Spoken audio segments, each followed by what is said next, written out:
Yo, it's me bin_Yusuf 23. Unaweza kunipata hivyo kwenye mitandao yote ya kijamii, yani naongelea TikTok, Instagram, kote huko. Unaweza kunipata kama bin_Yusuf 23. Leo hii nimekuja na story kiganjani mwako, ni kwamba kwa wale ambao tuliopita shule, ambao hawajapita shule mtanisamehe kwenye swala hili, lakini kwa wale waliopita skonga, kulikuwa kuna kitabu kimoja hivi kinaitwa Three Suitors One Husband, yani wapenzi watatu mume mmoja. Sasa kwa upande fulani hivi imekuwa ikimentioniwa au ikifananishwa, tunaweza tukasema hivyo. Sasa kwa upande fulani imekuwa ikifananishwa na kile ambacho kilicho happen hivi karibuni.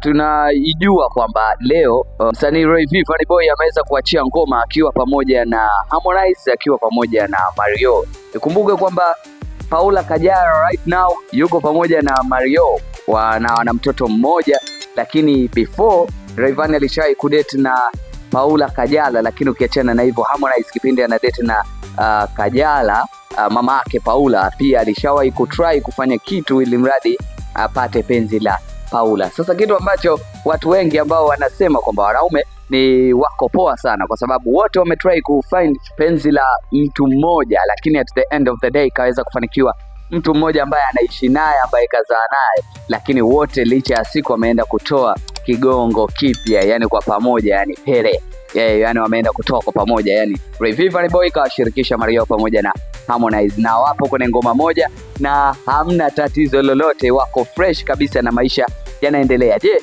wewe unadhani kwamba kwa upande wa wanawake wangeweza kufanya collab ngoma kama hii na wangeenda kutoa fresh kabisa kama walichokifanya wasanii hawa watatu, au unadhani itakuwa ni different kwa upande wengine? Yani si unajua, ulikuwa nami bin_Yusuf 23. Sawa kusubscribe kwenye YouTube channel yetu, maana kusubscribe utaweza kujipatia trending zote zinazoendelea mjini. Ngoma umeionaje? Utatudondoshia comment hapo chini. See you until the next time.